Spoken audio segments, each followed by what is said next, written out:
Trump సన్నిహితుడు conservative party activist Charlie కిర్క్ని కాల్చి చంపేశారు. అది కూడా అమెరికాలో మాస్ షూటింగ్స్ గురించి ఓ చర్చలో మాట్లాడుతుండగా చంపేశారు.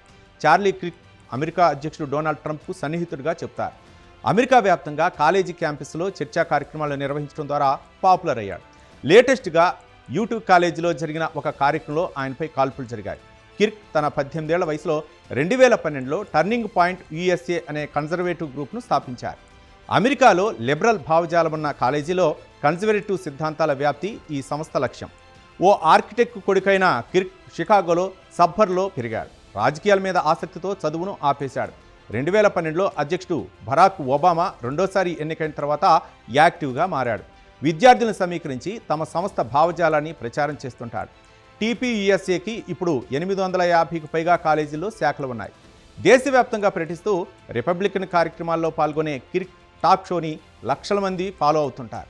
లేటెస్ట్గా అమెరికాలో మాస్ షూటింగ్స్పై వర్సిటీలో చర్చా కార్యక్రమానికి చార్లీ కిర్క్ హాజరయ్యాడు. ఓ విద్యార్థి ప్రశ్నకు బదులిస్తున్న సమయంలో కాల్పులు జరిగాయి. దీంతో వెంటనే పోలీసులు కిర్క్ను ఆసుపత్రికి తరలించినా ప్రయోజనం లేకుండా పోయింది. కిర్క్ మాట్లాడుతున్న ప్రాంతానికి 100 గజాల దూరంలో ఉన్న భవనం రూప్ టాప్ నుంచే కాల్పులు జరిగినట్లు FBI అనుమానిస్తోంది. దీంతో ఇది షార్ప్ షూటర్ పని ఉండవచ్చునని భావిస్తోంది. గొప్ప వ్యక్తి లెజెండరీ చార్లీ కిర్క్ ఇక లేరు అని ట్రంప్ సోషల్ మీడియాలో కామెంట్ చేశారు. అమెరికన్ యువతను చార్లీ అర్థం చేసుకున్నంతగా ఇంకెవరూ అర్థం చేసుకోలేదు, ప్రేమించలేదని అన్నారు. నిజానికి చార్లీ కిర్క్ కార్యక్రమాన్ని రద్దు చేయాలంటూ 1000 మంది సంతకాలతో కూడిన ఒక ఫిర్యాదు యూనివర్సిటీకి అందింది. అయితే తాము భావ ప్రకటన స్వేచ్ఛకు, నిర్మాణాత్మకమైన చర్చలకు మద్దతు ఇస్తామని కార్యక్రమాన్ని రద్దు చేయలేమని యూనివర్సిటీ చెప్పింది. గతంలో చార్లీ కిర్క్ భారతీయులపై ఘాటుగానే కామెంట్ చేశాడు. భారత్ నుంచి వలస వచ్చిన వాళ్ళు అమెరికన్ల ఉద్యోగాలను కబ్జా చేస్తున్నారన్నాడు. దీనిపై ఇండో అమెరికన్ కమ్యూనిటీ, టెక్ కమ్యూనిటీల నుంచి తీవ్ర అభ్యంతరాలు వచ్చాయి.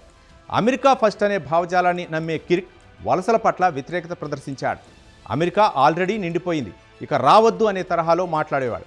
చార్లీ కిర్క్ మరణం అమెరికాలో రాజకీయ హింసపై తీవ్ర చర్చను రేపుతోంది. అమెరికా అధ్యక్ష ఎన్నికల ప్రచారంలో ట్రంప్పై కాల్పుల తర్వాత ఈ తరహా దాడులు మరికొన్ని జరిగాయి.